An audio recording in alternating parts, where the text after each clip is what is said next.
السلام علیکم ورحمۃ اللہ وبرکاتہ۔ الحمدللہ رب العالمین والعاقبۃ للمتقین والصلاة والسلام علی سید الانبیاء والمرسلین۔ سامعین کرام، آج 9 محرم الحرام ہے اور کل 10 محرم ہے۔ ہمارے پاکستان کے بیشتر روڈ بلاک کیے گئے ہیں اور ہر سال محرم میں ہوتے ہیں۔ نہ ہماری گورنمنٹ کو اللہ کا ڈر اور خوف کہ کتنے مریض ایمبولینسوں میں ہاسپٹل نہیں پہنچ پا رہے، روڈ بلاک کیے ہوئے، دم توڑ رہے ہیں اپنے گھروں کے اوپر۔ اس کا جواب کون دے گا؟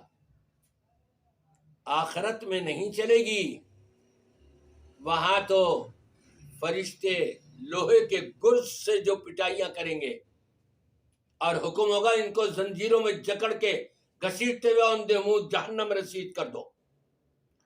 کیوں؟ کہ یہ ظالم تھے، یہ ظلم کر رہے تھے عوام کے اوپر۔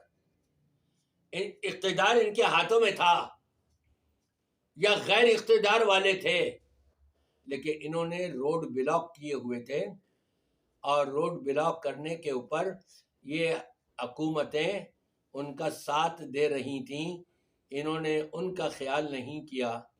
اگر کہیں اللہ نہ کرے آگ لگ جائے تو وہاں پر فائر بریگیڈ کہاں سے آئے گی؟ جب روڈ ہی بلاک ہوں گے تو جانے نہیں دیتے، ایمبولینسوں کو نہیں نکلنے دیتے۔ مریض ہے راستے میں دم توڑ رہا ہے، اس کا ذمہ دار کون ہے؟ اس کا قاتل کون ہے؟ حکومت بھی اور جن کا یہ ساتھ دے رہے ہیں وہ بھی۔ نبی پاک صلی اللہ علیہ وسلم نے تو تعلیم یہ دی ہے ہم کو کہ 10 محرم کا روزہ رمضان کے روزے فرض ہونے سے قبل اسلام میں عاشورہ کا روزہ فرض تھا۔ جب رمضان کے روزے فرض قرار دے دیے گئے تو اس کے بعد عاشورہ کا روزہ یہ نفل قرار دے دیا گیا، فرض نہیں رہا۔ نبی پاک صلی اللہ علیہ وسلم رکھتے چلے آ رہے تھے۔ جب آپ کو پتہ لگا مدینہ منورہ پہنچنے کے بعد کہ یہودی بھی روزہ رکھتے ہیں، معلوم کیا گیا تو پتہ لگا کہ جی ان کا یہ کہنا ہے ہمارے نبی موسیٰ علیہ السلام کو فرعون سے اللہ نے نجات دی تھی، اس کی خوشی میں، اس کے شکرانے کے طور پہ ہم یہ روزہ رکھتے ہیں۔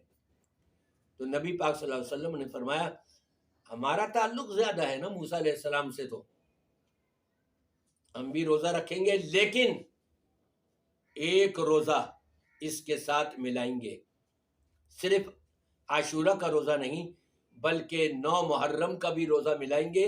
کیوں آپ نے یہ فرمایا؟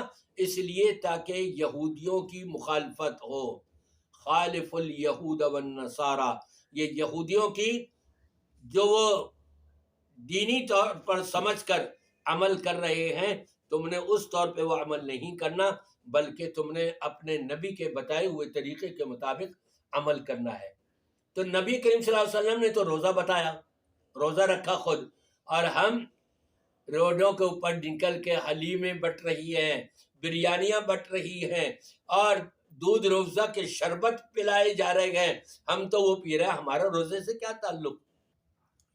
یہاں تو آپ یہ دیکھیے یہودی ہیں اور کیا کہہ رہے ہیں جی کہ ہمارے نبی موسیٰ علیہ السلام کو اللہ نے فرعون سے نجات دی تھی، اس پر وہ خوشی منا رہے ہیں، اس پر وہ روزہ رکھ رہے ہیں۔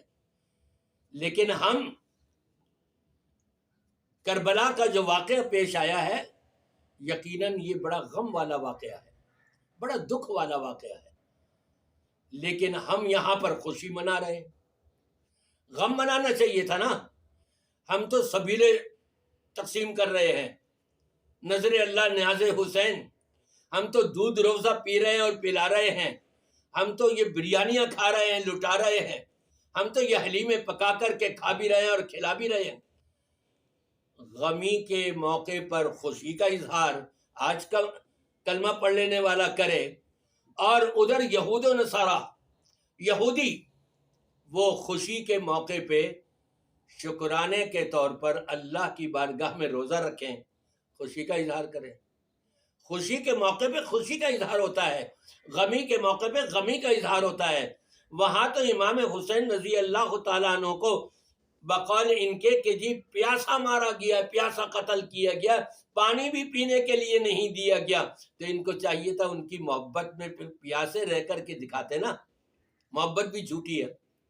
نہیں جی ہم تو دودھ روزہ پیئیں گے، خالی پانی بھی نہیں، صرف ٹھنڈا پانی بھی نہیں، ہم تو دودھ روزہ پیئیں گے، ہم تو بریانی کھائیں گے، ہم تو حلیم پکا کر کے یہ کھائیں گے، خوب کھائیں گے پیئیں گے، عیش کریں گے، اور تھوڑا سا تماشا کر کے اپنے آپ کو نبی کے فرمان کو پامال کرتے ہوئے کہ نبی نے فرمایا تھا جس شخص نے اپنے چہرے کو پیٹا، اپنے آپ کو پیٹا، اپنے کپڑے پھاڑے، فلیس منا، اس کا ہم سے کوئی تعلق ہی نہیں، اس کا ثبوت شیطان نے دلوا دیا کہ ہاں واقعی تمہارا تو کوئی بھی تعلق نہیں، نہ نبی سے اور نہ نواسہ رسول سے، کیونکہ نبی نے منع کیا تھا یہ کام اور تم کر کے دکھا رہے ہو۔ وہاں غمی کے موقع کے اوپر کھانا اور پینا چل رہا ہے، عیش و عشرت چل رہی ہے، شربتیں چل رہے ہیں، یہ گنگا الٹی بہنے لگی۔ اللہ تبارک و تعالیٰ سے دعا ہے کہ ہر کلمہ پڑھ لینے والے کو اللہ تعالیٰ اس کلمے کے معانی اور مطالب سمجھنے اور اس کے مطابق عقیدہ اور نظریہ درست کرنے کی توفیق عطا فرمائے۔